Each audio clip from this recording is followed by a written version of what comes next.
معزز سامعین اکرام، السلام علیکم ورحمۃ اللہ تعالی وبرکاتہ۔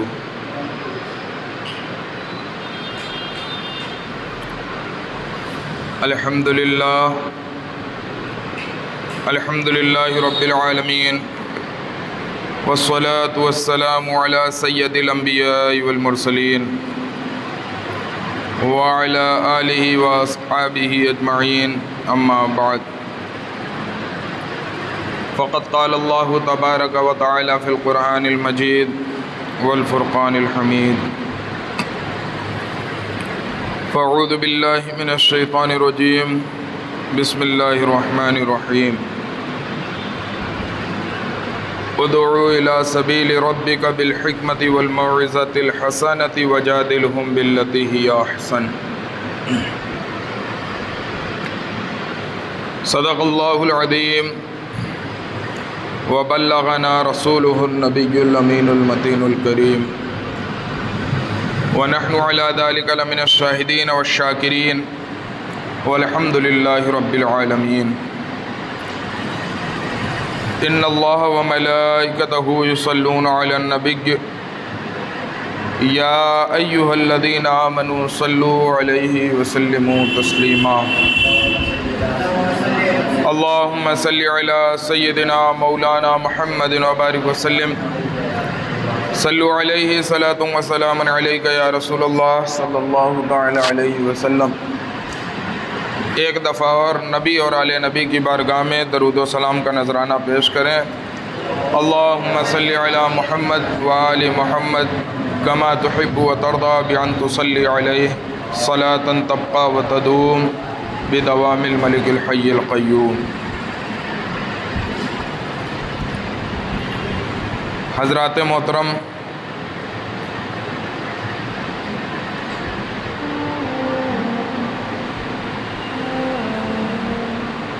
دین کی دعوت دینا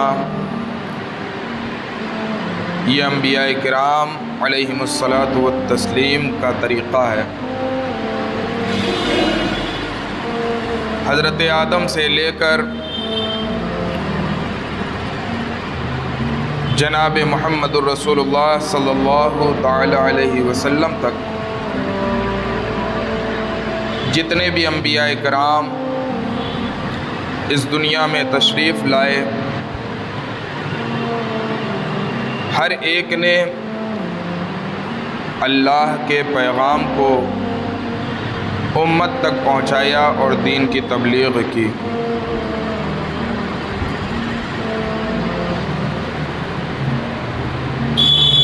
ہر زمانے میں اللہ رب العزت نے بندوں کی رشد و ہدایت کے لیے انبیاء کرام کو بھیجتا، انہیں مبعوث فرماتا تاکہ وہ بندوں تک اللہ کے پیغام پہنچائیں اور وہ خدائے وحدہ لا شریک کی بندگی اور عبادت کریں۔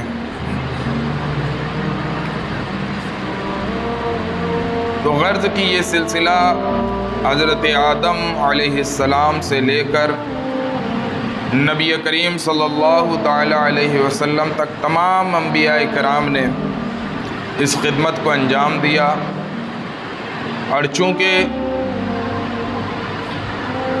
نبی کریم صلی اللہ علیہ وسلم خاتم النبیین ہیں، آخری نبی ہیں، آپ کے بعد کوئی نیا نبی نہیں آئے گا، اس لیے یہ ذمہ داری امت کے علماء کی طرف منتقل ہو گئی، جو ذمہ داری پہلے انبیاء کرام ادا کیا کرتے تھے۔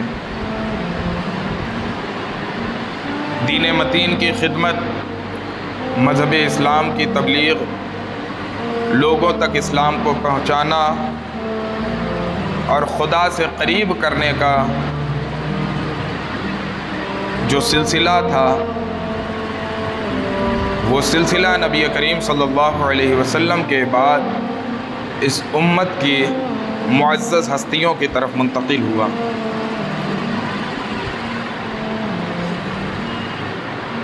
لہٰذا اب وہ معزز ہستیاں اس ذمہ داری کو بخوبی انجام دے رہی ہیں۔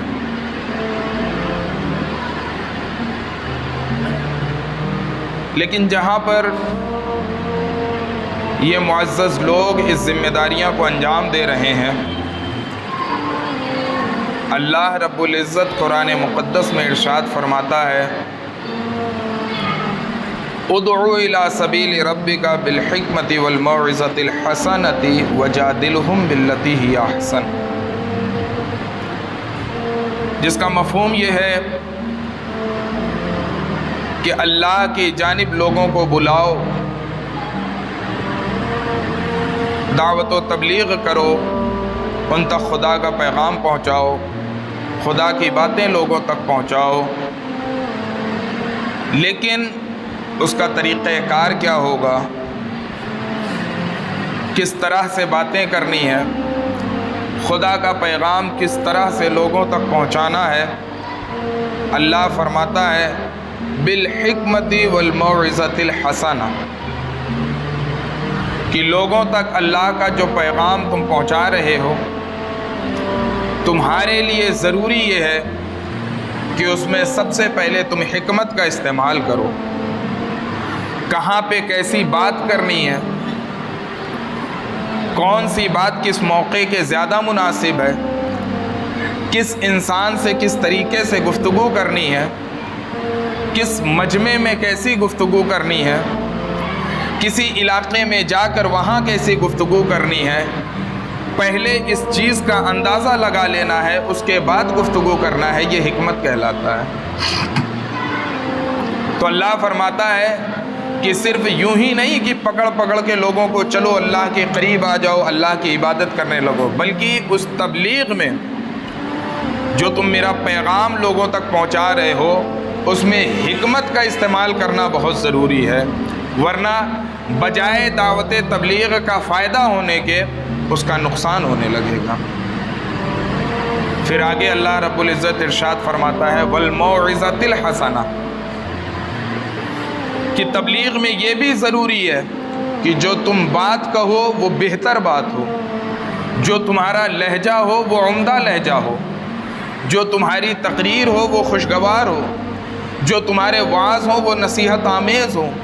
یہ تمام چیزیں جب بندہ اپنے اندر رکھ کے، حکمت کو، موعظہ حسنہ کو اپنے اندر رکھ کے جب دین کی خدمت کرتا ہے، تبلیغ دین کرتا ہے، لوگوں کو اللہ اور اس کے رسول کے قریب کرتا ہے، تو پھر وہ لوگ بھی اس سے قریب ہوتے ہیں اور اس کی بات سنتے ہیں۔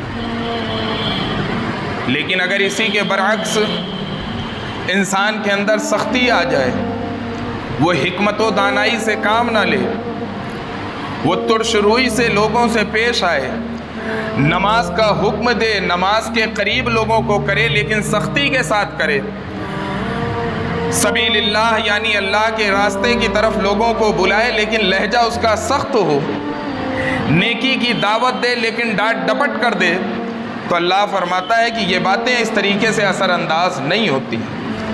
اگر تمہیں اپنی باتوں میں اثر پیدا کرنا ہے، اگر تم چاہتے ہو کہ اگر میں کوئی بات کہوں اور لوگ اس پر عمل کریں، تو تمہارے لیے ضروری یہ ہے کہ تمہیں حکمت پر بھی عمل کرنا ہے اور تمہیں موعظہ حسنہ پہ بھی عمل کرنا ہے۔ اللہ نے پہلے جھگڑے کی بات نہیں کری، پہلے نرمی کی بات کری، موعظہ حسنہ کی بات کی، حکمت کی بات کی، پھر اللہ آگے ارشاد فرماتا ہے کہ اگر ان چیزوں سے کام نہ بنے اور کہیں پر ایسی صورت پیدا ہو جائے، نزاع کی صورت پیدا ہو جائے، جھگڑے کی صورت پیدا ہو جائے، لیکن یہ کون سا جھگڑا؟ یہ مار پیٹ والا جھگڑا نہیں، دین کے معاملے میں۔ مثلاً آپ کسی سے کوئی بات کر رہے ہیں، وہ آپ کی بات کا انکار کر رہا ہے، ماننے کے لیے نہیں تیار ہو رہا ہے، تو اللہ فرماتا ہے وجادلہم باللتی ہی احسن، اس سے مقابلہ کریں، اس سے مناظرہ کریں، لیکن اس میں بھی بے ادبی نہیں ہونی چاہیے، کسی قسم کی سختی نہیں ہونی چاہیے، یہ چیزیں بھی ہو تو احسن طریقے اور بہتر طریقے سے ہونی چاہیے۔ گویا اللہ رب العزت نے اس آیت کریمہ میں تبلیغ کا پورا طریقہ سمجھا دیا کہ اگر تمہیں اپنی تبلیغ کو کامیاب بنانا ہے، اپنی تبلیغ کو اور اپنی شخصیت کو لوگوں کے درمیان محبوب بنانا ہے تو اس کے لیے تمہیں اللہ کے بتائے ہوئے طریقے پر چلنا پڑے گا، اس کے بتائے ہوئے طریقے پر کام کرنا پڑے گا۔ جب تم اس کے بتائے ہوئے طریقے پر کام کرو گے تمہاری تبلیغ بھی کامیاب ہوگی، تمہاری ذات بھی لوگوں کے درمیان معتبر ہو جائے گی۔ لیکن آج ہمارا انداز تبلیغ بدل گیا ہے، ہم ان تمام طریقوں کو چھوڑ دیے ہیں جس طریقے سے نبی کریم صلی اللہ علیہ وسلم نے تبلیغ کی، جس طریقے سے اللہ رب العزت نے ہمیں تبلیغ کرنے کا حکم دیا، اپنا پیغام لوگوں تک پہنچانے کا حکم دیا، آج ہم نے ان تمام طریقوں کو چھوڑ دیا ہے۔ آج ہمارا حال یہ ہو گیا ہے کہ اگر کوئی ہماری بات نہیں مانتا، ہم نے ایک بار کسی سے بھلائی کی بات کہی، 2 بار کہی، اگر وہ نہیں کرتا ہے تو ہم اسے تبلیغ کرنا چھوڑ دیتے ہیں۔ یہی حقیقت ہے آج کی۔ لیکن یہ طریقہ نہیں ہونا چاہیے، بلکہ طریقہ یہ ہونا چاہیے کہ وہ آپ کی بات مانے یا نہ مانے، مسلسل تبلیغ کرتے رہیں، کیونکہ جب نرمی کے ساتھ، محبت کے ساتھ، اچھے انداز میں کسی کو تبلیغ کی جاتی ہے تو یقیناً اللہ رب العزت ایک نہ ایک دن اسے توفیق دے دیتا ہے اور وہ بھی راہ راست پر گامزن ہو جاتا ہے۔ لیکن آج ہماری اس تبلیغ کے طریقے میں جو خرابیاں آ گئی ہیں، جو غلطیاں آ گئی ہیں، ان طریقوں کی وجہ سے آج ہمارے بہت سارے بھائی ہم سے دور ہوتے چلے جا رہے ہیں۔ میرے عزیزوں، ایک کہاوت کہی جاتی ہے کہ پتھر کتنا بھی سخت ہو، پتھر کتنا بھی سخت ہو، اگر اس پر مسلسل لگاتار کوئی چیز رگڑا جائے تو ایک نہ ایک دن اس پر نشان ضرور بنتا ہے۔ انسان کتنا بھی سخت ہو، کتنا بھی ترش مزاج ہو، کتنا بھی بڑا گنہگار ہو، لیکن اگر روز بروز اور مسلسل اسے دین کی تبلیغ کی جاتی رہی اور بہتر انداز میں کی جاتی رہی تو اللہ کی رحمت سے اس بات کی امید ہے کہ اللہ ضرور اسے ہدایت عطا فرمائے گا۔ لیکن اب آج چونکہ ہمارا مزاج خدا والا مزاج بن گیا ہے، وہ کیا ہے کہ اگر ہماری بات کوئی نہیں مانتا تو گویا کہ اب وہ اس قابل ہی نہیں ہے کہ اسے تبلیغ کی جائے۔ میرے عزیزوں، سرکار نے یہ طریقہ نہیں دیا ہے، سرکار نے تو غیروں کے ساتھ محبت کا درس دیا ہے، ہم تو اپنوں کے ساتھ تبلیغ کر رہے ہیں۔ پھر ہمارا کیوں یہ مزاج ہوتا ہے؟ کیا ہمیں سرکار کی سیرت نہیں پتہ؟ سرکار دو عالم صلی اللہ علیہ وسلم جب طائف کے بازار میں تھے اور آپ کو پتھر مار کر، طرح طرح کی تکلیفیں دے کر لہو لہان کر دیا گیا، جسم سے پورا خون ٹپک رہا تھا، حضرت جبریل علیہ الصلاۃ والتسلیم آئے، تشریف لائے اور انہوں نے عرض کیا، یا رسول اللہ صلی اللہ علیہ وسلم، یہ بستی والے آپ کو اس قدر تکلیف دے رہے ہیں کہ مجھ سے دیکھا نہیں جا رہا ہے، مجھ سے برداشت نہیں ہو رہا ہے، اگر آپ حکم دیں تو یہ طائف جو 2 پہاڑوں کی بیچ میں واقع ہے، میں ان دونوں پہاڑ کو آپس میں ملا دوں اور یہ طائف والے اس میں پس جائیں اور بالکل کیا کہتے ہیں نیست و نابود ہو جائیں۔ میرے عزیزوں، سوچیں، سید الانبیاء کی ذات لہو لہان، کہیں گر کر نہیں زخمی ہوئے، کسی سے ٹکر لگ کے نہیں زخمی ہوئے، بلکہ آپ کو زخمی کیا گیا، کہیں پتھر مار کر، کہیں راستے میں کانٹے بچھا کر، کہیں دوسری تکلیف دے کر آپ کو لہو لہان کیا گیا، آپ کو ستایا گیا۔ حضرت جبریل آ کے کہہ رہے ہیں کہ سرکار آپ ایک دفعہ حکم دیں، میں ان دونوں پہاڑ کو آپس میں ملا دوں، یا بعض روایت میں آتا ہے کہ اس قوم کو آسمان پہ لے جا کر وہاں سے بستی کو پلٹ دوں اور سب گر کر ہلاک ہو جائیں۔ لیکن سرکار نے کیا کہا؟ سرکار اگر یہ فرما دیتے کہ ہاں جبریل کر دو تو طائف کا ایک بھی شخص سلامت نہ بچتا، لیکن چونکہ سرکار رحمت للعالمین بن کر تشریف لائے تھے، آپ نے فرمایا کہ نہیں جبریل، تمہیں یہ کرنے کی ضرورت نہیں ہے، اور آپ نے بارگاہ خداوندی میں ہاتھ اٹھائی، اے اللہ تو انہیں معاف فرما دے، تو انہیں ہدایت دے دے، کیونکہ یہ مجھے نہیں پہچانتے۔ میرے عزیزوں، سید الانبیاء صلی اللہ علیہ وسلم اتنی تکلیف کے باوجود، اتنی مشقت کے باوجود آپ ان کی ہلاکت کی دعا نہیں کر رہے ہیں، آپ نے انہیں تبلیغ کرنا نہیں چھوڑا ہے، بلکہ اللہ سے دعا کر رہے ہیں کہ اے اللہ انہیں معاف فرما دے، انہیں ہدایت دے دے، کیونکہ یہ تیرے نبی کو ابھی پہچان نہیں رہے۔ ذرا سوچیں، آج جو ہمارا مزاج ہو گیا ہے، آج جو ہمارا انداز تبلیغ ہے کہ اگر سرکار اس وقت دعا کر دیتے کہ اے اللہ تو انہیں ہلاک فرما دے، تو کیا فتح مکہ کا وہ پرنور منظر ہماری آنکھوں کے سامنے ہوتا؟ قطعی نہ ہوتا۔ یہی وہ لوگ تھے کہ جنہوں نے نبی کریم صلی اللہ علیہ وسلم کو ستایا، تکلیف دی، طرح طرح سے ایذا پہنچائی، لیکن سرکار کی شفقت، رحمت اور انداز تبلیغ کو دیکھ کر یہی وہ لوگ تھے کہ جب مکہ فتح ہوا ہے تو لائن لگا کر سب سرکار کے ہاتھ پر ایمان کو قبول کر رہے ہیں۔ آج میرے عزیزوں اسی انداز کی ضرورت ہے۔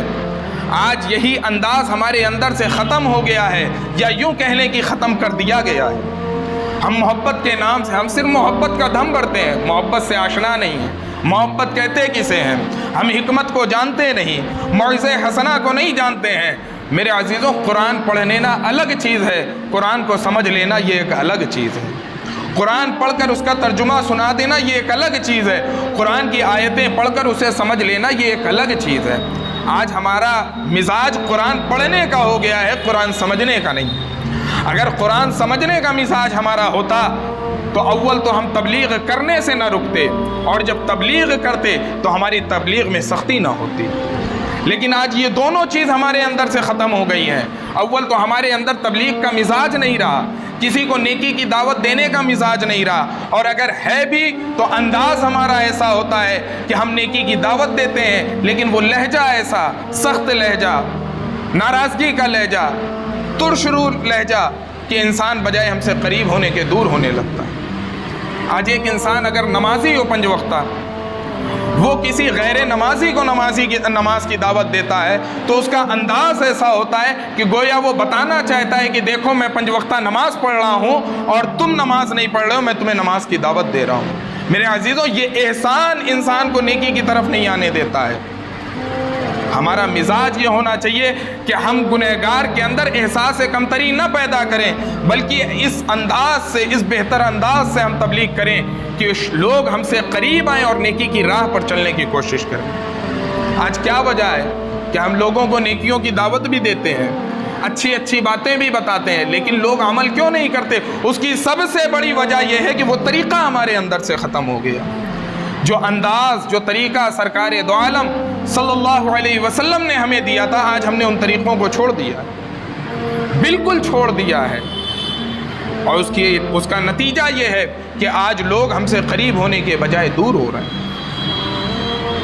آپ صحابہ کرام کی زندگی اٹھا کر دیکھ لیں، اولیاء کاملین کی زندگی اٹھا کر دیکھ لیں، ان کا طرز تبلیغ اور خدا سے قریب کرنے کا طریقہ اتنا پیارا ہوا کرتا تھا کہ مسلمان تو مسلمان غیر مسلم کھنچے چلے جاتے تھے۔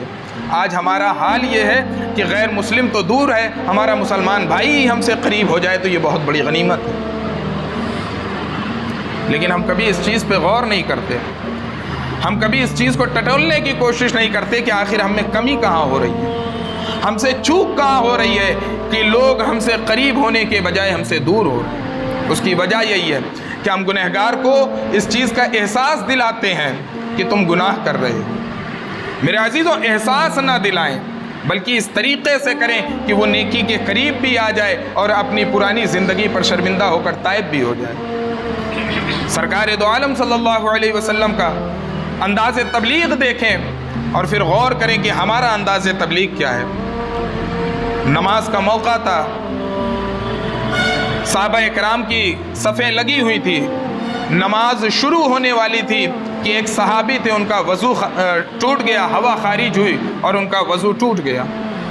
اب ظاہر سی بات ہے کہ جہاں پہ 10 20 50 آدمی کا مجمع ہو، ابھی آپ ہی سب وضو کر کے یہاں بیٹھے ہیں، جماعت کا وقت ہونے والا ہو اور اس میں سے کوئی ایک شخص اٹھے جس کا وضو ٹوٹ گیا ہو، تو سارے نمازی اسے ایسے گھور کر دیکھیں گے کہ گویا وہ وہیں سے شرم سے پسینہ پسینہ ہو جاتا ہے۔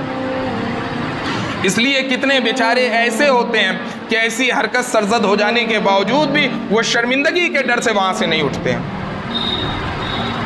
لیکن دیکھیں سرکار دو عالم صلی اللہ علیہ وسلم کے زمانے میں جو سرکار کے درسگاہ کے پروردہ تھے، جنہوں نے سرکار سے تعلیم حاصل کی تھی، سرکار کا طریقہ تبلیغ اپنے اندر بسایا تھا، ان کا کیا طریقہ تھا؟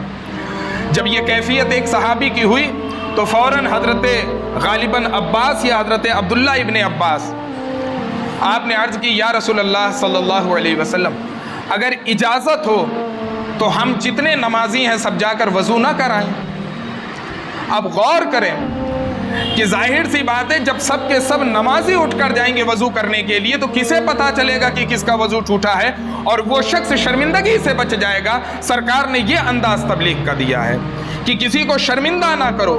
اگر نیکی کی دعوت دے رہے ہو، بھلائی کی دعوت دے رہے ہو، خدا سے قریب کر رہے ہو، تو اسے شرمندہ کرنے کا تمہیں حق نہیں پہنچتا ہے، بلکہ اس کے ساتھ بھلائی سے پیش آؤ، نرمی سے پیش آؤ، اچھی باتیں کر کے اسے خدا سے قریب کرو، اسے شرمندہ کر کے خدا سے قریب نہ کرو۔ آج یہ چیزیں ہمارے اندر سے نکل گئیں۔ ہمارا کوئی بھائی اگر ٹھیک سے نماز نہیں پڑھ رہا ہے، کوئی اس سے غلطی ہو رہی ہے، تو بجائے ہم اس چیز کا انتظار کریں کہ نماز ختم ہو جائے تو ہم تنہائی میں لے جا کے اسے سمجھا دیں، ہمارا انداز کیا ہوتا ہے؟ سلام پھیرنے کے بعد ایسی ڈانٹ اسے پھیرتے ہیں کہ بندہ ایسا شرمندہ ہوتا ہے کہ شاید یہ ایسی شرمندگی کبھی محسوس کی۔ یہ کیوں یہ چیزیں ہوتی ہیں؟ یہ اس وجہ سے ہوتی ہیں کہ ہم نے انداز تبلیغ کو اپنے اعتبار سے بنا لیا۔ ہم یہ سمجھتے ہیں کہ ہم جس انداز سے تبلیغ کر رہے ہیں، جس انداز سے لوگوں کو خدا کے قریب کر رہے ہیں، یہی سب سے بہتر طریقہ ہے۔ حالانکہ بہتر طریقہ یہ نہیں ہے، بہتر طریقہ وہ ہے جو اللہ اور اس کے رسول نے بتایا ہے، اور اس میں سب سے بہتر طریقہ یہ ہے کہ کسی کو اگر اپنے سے قریب کرنا ہے تو اس کے ساتھ نرمی سے پیش آؤ، بہتر انداز میں پیش آؤ۔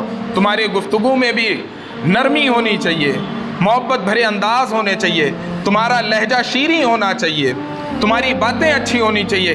جب بات ایسی کرو گے تو کبھی نہ کبھی اس کے دل میں چوٹ لگے گی اور وہ تمہاری بات پر عمل کرنے کی کوشش کرے گا۔ میرے عزیزوں، انبیاء کرام کے بعد جو تبلیغ کا طریقہ سب سے بہتر اس امت میں کسی نے پیش کیا ہے وہ اولیاء کرام کا طریقہ ہے۔ حضرت بایزید بستامی یا بابا فرید گنج شکر رحمۃ اللہ علیہ کا واقعہ ہے۔ آپ مریدین کو تبلیغ فرما رہے تھے، درس دے رہے تھے کہ ایک شرابی وہاں سے گزرا، تو مریدوں نے بابا سے کہا کہ شیخ، اس شرابی کی وجہ سے ہم لوگ بہت عاجز آ گئے ہیں، بہت پریشان ہو گئے ہیں، یہ شراب پی کر نازیبا حرکتیں کرتا ہے، مخلوق اس سے پریشان ہے، آپ اس کے لیے ہلاکت کی دعا کر دیں۔ شیخ نے خدا کی بارگاہ میں ہاتھ اٹھایا اور کہا اے اللہ، تو جس طریقے سے شرابی کو دنیا میں خوش رکھ رہا ہے، دعا دیکھیں، انداز تبلیغ دیکھیں، دعا کیا کی کہ اے اللہ، جس طریقے سے تو اس شرابی کو خوش رکھ رہا ہے دنیا میں، آخرت میں بھی اسی طریقے سے خوش رکھنا۔ مریدوں نے جب یہ دعا سنی تو چہرے اتر گئے، عرض کرنے لگے کہ شیخ، ہم نے تو اس کی ہلاکت کی دعا کی تھی، آپ نے تو اس کی کامیابی کی دعا کر دی، اس کی سرخروئی کی دعا کر دی، بھلا یہ کیسے ہو سکتا ہے کہ کوئی شخص شراب بھی پیے اور اللہ رب العزت اسے آخرت میں خوش بھی رکھے؟ بھائی سوال پیدا ہوتا ہے کہ شراب پینا جسے قرآن میں حرام قرار دیا گیا ہے، ایک بندہ زندگی ایسی گزار رہا ہے کہ شب و روز وہ شراب کے نشے میں مست رہتا ہے، اور شیخ دعا یہ کر رہے ہیں کہ اے اللہ، جس طریقے سے تو اسے دنیا میں خوش رکھتا ہے آخرت میں بھی اسے خوش رکھنا۔ مریدوں کو ماجرا سمجھ میں نہیں آیا، انہوں نے عرض کیا حضور، یہ کیسے ممکن ہو سکتا ہے کہ ایک شخص شراب پی کر اپنی زندگی گزارے اور پھر میدان محشر میں اللہ رب العزت اسے خوش بھی رکھے؟ تو شیخ نے فرمایا کہ میرے بچوں، تم نے میری بات سمجھی نہیں، میری دعا پر غور نہیں کیا۔ اگر تم میری دعا پر غور کرتے تو تمہیں پتہ چل جاتا کہ اس کی حقیقت کیا ہے۔ مریدوں نے عرض کیا کہ حضور پھر آپ بھی واضح فرما دیں۔ آپ نے فرمایا کہ میں نے یہ دعا کی کہ مولا، جس طریقے سے تو اسے دنیا میں خوش رکھتا ہے آخرت میں بھی خوش رکھنا، اس کو آخرت میں خوش رہنے کے لیے اللہ رب العزت اسے اسی دنیا میں توبہ کی توفیق دے گا۔ جب اسے توبہ کی توفیق ملے گی تو وہ توبہ کرے گا، اور جو توبہ کر لیتا ہے وہ گناہ سے ایسے پاک ہو جاتا ہے جیسے وہ آج ہی ماں کے پیٹ سے جنا ہوا ہے۔ اب جب وہ اس حالت میں خدا کی بارگاہ میں جائے گا تو اللہ رب العزت اسے سرخرو بھی فرمائے گا اور خوش بھی فرمائے گا۔ میرے عزیزوں، بتانے کا مقصد یہ ہے اس واقعے سے کہ ہمارے اندر بھی یہی انداز ہونا چاہیے تبلیغ کا، کسی کو نیکی سے قریب کرنے کا، کسی کو بھلائی کی دعوت دینے کا، یہی طریقہ ہونا چاہیے جو طریقہ اللہ نے ہمیں بتایا ہے۔ وہ کیا ہے؟ ادعو الی سبیل ربک بالحکمت والموعظۃ الحسنہ، کہ اللہ کی راہ کی جانب یعنی خدا کی بارگاہ کی طرف جب کسی کو بلاؤ تو اس میں طریقہ سب سے پہلی چیز حکمت کا استعمال کرو. کہاں پہ کیسی بات کرنی ہے, کس موقع پر کیسی بات کرنی ہے, یہ بھی سب سے زیادہ ضروری ہے. آج ہمارے کچھ نادان لوگ ایسے ہیں جو یہ سمجھتے ہیں میرے عزیزوں کیا اللہ اس چیز سے آشنا نہیں ہے؟ اللہ بھی سب سے بڑا ہے, وہ جانتا ہے, اس کی بڑائی ہر جگہ بیان کی جائے گی, لیکن ہر جگہ بیان کرنا اگر ضروری ہوتا تو پھر اللہ رب العزت حکمت کا لفظ کیوں استعمال کرتا؟ اس کا مطلب یہ ہے کہ حکمت ضروری ہے تبلیغ میں. ہر کسی کو پکڑ کر یوں ہی نہیں ایمان کی دعوت دی جاتی ہے, بلکہ اس کے بہت سارے طریقے ہوتے ہیں, بہت سارے انداز ہوتے ہیں. پہلے ان پر کام کیا جاتا ہے, جب بندہ قریب ہونے لگتا ہے تو پھر اسے اسلام کی تبلیغ کی جاتی ہے. یوں ہی آپ راستے چلتے ہوئے کسی بھی شخص کو پکڑ کر کہیں کہ تم کلمہ پڑھ لو لا الہ الا اللہ محمد الرسول اللہ, تو ہو سکتا ہے کہ وہ تھانے میں جا کے آپ کے خلاف FIR کٹا دے. اسی لیے حکمت کا لفظ استعمال کیا گیا ہے کہ حکمت سے کام لو. جہاں جیسا موقع ہو, جیسا ماحول ہو, وہاں گفتگو اس اعتبار سے کرو, اور جب گفتگو کرو تو موعظۃ الحسنہ بہترین انداز ہونا چاہیے.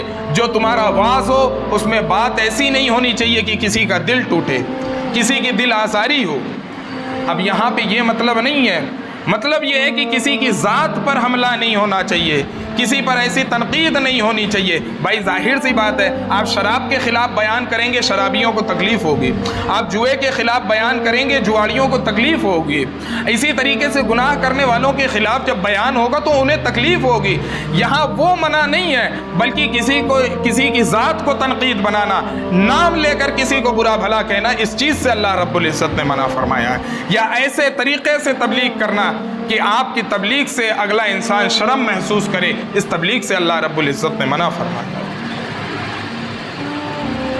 میرے عزیزوں, آج ہم لوگ بہت دور ہو گئے ہیں ان تمام چیزوں سے. اس کی وجہ یہی ہے کہ آج ہمارے گھر میں بھی دینی ماحول نہیں بچا ہے. قرآن ارشاد فرماتا ہے کہ اپنے آپ کو پہلے بچاؤ جہنم کی آگ سے, اور پھر اپنے گھر والوں کو بچاؤ. یعنی تبلیغ ہمیں اپنے گھر سے شروع کرنی ہے, اپنے گھر والوں سے شروع کرنی ہے, پھر یہاں سے نکل کر ہمیں محلے اور میدان میں آنا ہے. لیکن آج ہمارا حال کیا ہے کہ ہم اپنے گھروں کو چھوڑ کر اور اپنے آپ کو چھوڑ کر یہ چاہتے ہیں کہ پوری دنیا نیک بن جائے. میرے عزیزوں, یہ ممکن نہیں ہے. پہلے خود کو سدھارنا پڑے گا, پہلے خود کو تبلیغ کرنی پڑے گی. ابھی آپ نے کچھ روز پہلے جب مفتی کتاب الدین صاحب قبلہ تشریف لائے تھے, انہوں نے بڑی اچھی بات کہی تھی کہ تبلیغ کہاں سے کرنی چاہیے. مان لیجئے قوم آپ کی بات نہیں مانتی ہے تو آپ کے گھر والے تو مانتے ہیں. چلو ہو سکتا ہے کہ آپ کے گھر والے بھی آپ کی بات نہ مانتے ہوں, تو کم سے کم جو آپ کا یہ وجود ہے, جو آپ کا یہ جسم ہے اور اس کے اندر ایک روح ہے, اس میں نفس ہے, کم سے کم اسے تبلیغ کر کے اسے تو برائی سے روک سکتے ہیں. اگر انسان سب سے پہلے یہ کوشش کرے کہ وہ اپنے آپ کو برائی سے روکے, پھر کسی اور کو برائی سے روکنے کی کوشش کرے. لیکن ہمارا حال کیا ہے؟ ہم چوری کر رہے ہیں, چماری کر رہے ہیں, گالی دے رہے ہیں, تمام برائیاں ہمارے اندر موجود ہیں, لیکن ہم دوسروں کو ملتے ہیں تو اسے تبلیغ کرتے ہوئے نظر آتے ہیں. میرے عزیزو, اللہ فرماتا ہے پہلے اپنے اس خاکی وجود کو سنوارنے کی کوشش کرو. جب تمہارا وجود سنور جائے گا تو اللہ خود تمہارے وجود کی وجہ سے دوسروں لوگوں کو سنوارنے لگے گا. لیکن ہم اپنے کو چھوڑ کے پوری دنیا کو سنبھالنے کا اور ان کو سنوارنے کا ٹھیکہ لے لیے. میرے عزیزو, یہ سب چیزیں تبلیغ کے منافی ہیں. تبلیغ پہلے اپنی ذات کو کریں, اپنی ذات سے تمام برائیوں کو ختم کریں, اور اپنی ذات کو ایسا بنائیں کہ لوگ خود بخود آپ سے محبت کرنے لگیں. سرکار دو عالم صلی اللہ علیہ وسلم, اللہ رب العزت چاہتا تو آپ کو بچپن سے ہی, نبی تو آپ بچپن سے ہی تھے, چاہتا تو اعلان بھی بچپن سے کرا دیتا. لیکن جو 40 سال آپ کو اعلان کرنے سے روکا, اس میں حکمت کیا تھی؟ وہ یہی تھی کہ 40 سال تک سرکار کی ذات کو منوایا ہے کہ اے مکہ والوں, مدینہ والوں, اے دنیا والوں, میرے محمد, میرے اس بندے کی ذات کو پہچان لو کہ یہ کتنا سچا اور کتنا امین ہے. کیوں؟ کیونکہ جب تمام مکہ والوں نے, سرکار جب فاران کی چوٹی پر, جب پہاڑ کی چوٹی پر سب سے پہلی تبلیغ کے لیے چڑھے تھے, تو آپ نے ترنت نہیں کہہ دیا تھا کہ خدا کا اقرار کر لو ایک خدا کا. پہلے آپ نے یہ پوچھا کہ اگر میں تم سے کہوں کہ اس پہاڑ کے پیچھے ایک لشکر ہے، ایک فوج ہے جو تم پر حملہ کرنا چاہتی ہے، تمہیں قتل کرنا چاہتی ہے، تو تم مجھے سچا مانو گے یا جھوٹا مانو گے؟ تمام کفار مکہ نے ایک زبان ہو کر کہا تھا کہ اے محمد صلی اللہ علیہ وسلم، ہم نے آپ کو ہمیشہ سچا پایا ہے، ہمیشہ آپ کو امین پایا ہے. اگر آپ یہ بات کہہ رہے ہیں تو یقیناً ہم اس بات پر یقین رکھتے ہیں کہ پہاڑ کے پیچھے ایک لشکر ہے جو ہم پر حملہ کرنے والا ہے. اب تمام لوگوں نے اقرار کر لیا کہ آپ سچے ہیں، آپ کبھی جھوٹ نہیں بولتے ہیں. جب اقرار کیا تو فوراً ہی آقا کریم نے فرمایا کہ میں تمہیں ایک خدا وحدہ لا شریک کی دعوت دیتا ہوں. اب جیسے ہی سب نے انکار کیا تو گویا وہ سرکار کو نہیں جھٹلا رہے تھے بلکہ اپنی ذات کو جھٹلا رہے تھے. کیوں؟ کیونکہ آپ نے ہی اقرار کیا کہ آپ 40 سال سے ہمارے درمیان ہیں، ہم نے کوئی عمل آپ سے نہیں دیکھا جو خلاف واقع ہو، نہ ہم نے کبھی جھوٹ بولتے آپ کو دیکھا، نہ کبھی چوری کرتے ہوئے دیکھا، نہ کبھی بے ایمانی کرتے ہوئے دیکھا، نہ کبھی خیانت کرتے ہوئے امانت میں دیکھا. تمام اچھائیاں آپ کے اندر موجود ہیں، آپ کو ہمیشہ سچا دیکھا ہے. اب اگر کوئی انسان کسی کے بارے میں اس بات کی گواہی دے پھر بعد میں یہ کہے کہ نہیں یہ شخص جھوٹا ہے، تو دنیا یہی کہے گی کہ جھوٹا وہ نہیں ہے بلکہ جھوٹ تم بول رہے ہو. اس لیے تبلیغ میں یہ بھی ضروری ہے کہ پہلے اپنی ذات کو اس قابل بنائیں کہ لوگ آپ پر اعتبار کر سکیں، آپ کی شخصیت سے محبت کر سکیں، آپ کے قریب آئیں، تب آپ کی تبلیغ اثر انداز ہوتی ہے. اور ان تمام چیز کو کرنے کے لیے سب سے پہلے انسان کو اپنی اصلاح کی کوشش کرنی پڑے گی. رب کریم سے دعا ہے کہ مولا تعالی ہم سبوں کو اپنی اور تمام بھائیوں کی اصلاح کرنے کی توفیق رفیق عطا فرمائے. کہنے سننے میں کچھ غلطی ہو گئی اور رب کریم اسے معاف فرمائے.